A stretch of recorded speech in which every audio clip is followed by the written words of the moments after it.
When we write time signatures, we're going to be very precise about the way that we write the numbers. We have a preferred style of writing numbers. So when we write the number 1 in a time signature, we don't put that sort of a single line 1. We have a line that has one that has a flag and a base on it. When we write the number 2, we don't write a 2 with a loop in it. We write a number 2 that has sort of that flat bottom like this. A 3 is just sort of a normal 3. A 4 is going to be a triangular 4. So not the open top 4 like this, but the triangular 4 like this. And then 5, 6, 7. We'll have a little flag on the 7, but we won't have anything going through the middle of it like that. 8, and then 9. That's how we want to write the numbers for our time signatures. You should know that a time signature, by the way, is not a fraction. A lot of people end up writing, say, 4/4 time like this, with a 4 and a fraction bar and a 4. There's no fraction bar in the middle. We're not going to write our time signatures that way. However, the two numbers of a time signature are always divided by the third line. So our first number in the time signature is going to go above the third line. Our second number is going to go below it. And we have a little bit of leeway as to how big these numbers are, but usually the numbers go a little bit above the staff and a little bit below the staff. If we just wrote a 4/4 in handwritten music that was in the staff, it's a little bit small. In printed music, this is how they do it. But when we handwrite music, we generally like it to be nice and big and visible, so something like that. And right now, we've only been dealing with 3 time signatures, 4/4, 3/4, and 2/4.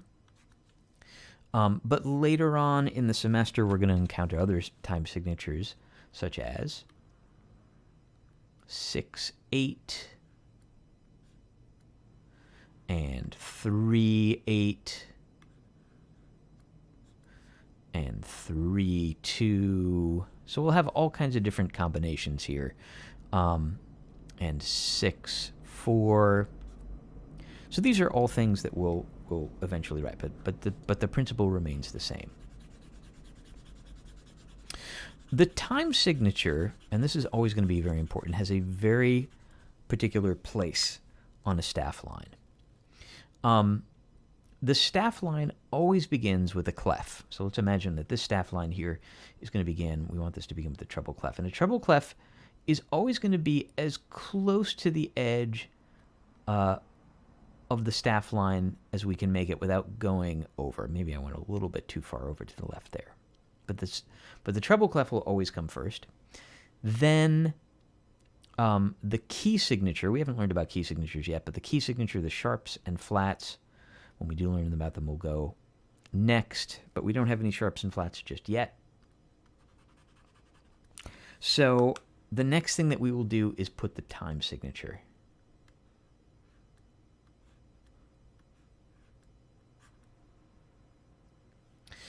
And we only need to put the time signature at the beginning of our example of our piece. We need to have a clef on every single staff line, but the time signature only needs to go at the very, very beginning of the piece.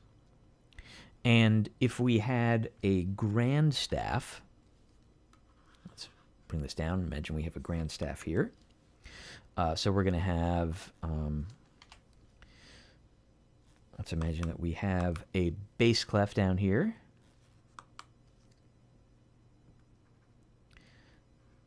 Here, and we'll learn to write a bass clef in a upcoming video. Then we'd also need a time signature for that as well, but only at the very, very beginning. And then we'll in a grand staff, we'll put our staff line going down the side here, and then we'll write our bracket, and there we're good to go. But if we just have one single staff line, then let's imagine again that we're doing this in treble clef. We write our treble clef, and then we write our time signature.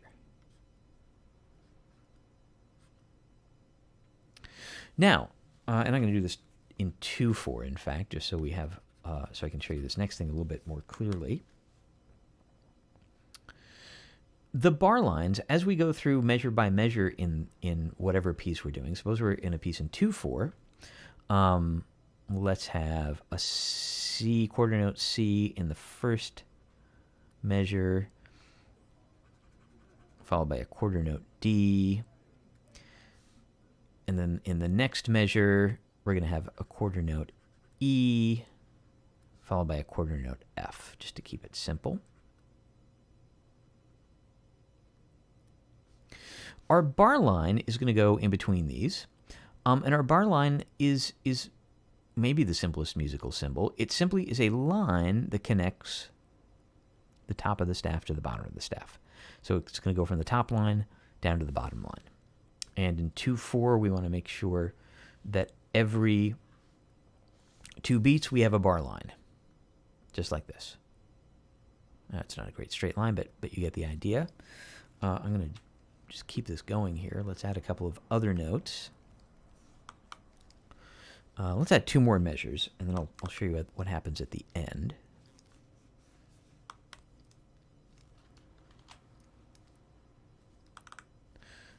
So let's add a G. Let's add a G here. Quarter note G.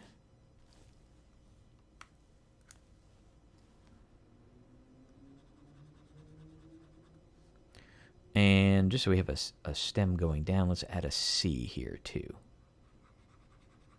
Just like that. Okay, and a bar line. We have 1 more measure.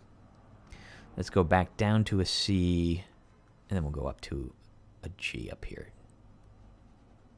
Just like that. Again, imagine this is the last measure of my piece. I'm going to finish off my piece with a bar line. Make a better bar line than that. I'm going to finish off my piece with the bar line. But I'm going to do something called very special at the end called a double bar line. A double bar line is just literally two lines next to each other that indicate that we've come to the end of a piece. Usually at the end of a piece, you'll see a double bar line.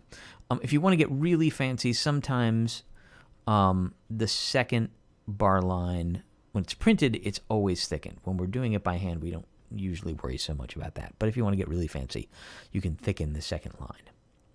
And you may end up with some blank space at the end of a line, and that's perfectly fine. Whether you're going on to the next line or whether you're ending the piece. If there's blank space, that's totally fine. Just let the blank space ride there. It's better to be neat, not too spread out, not too compact, than it is to try to fill up every line exactly.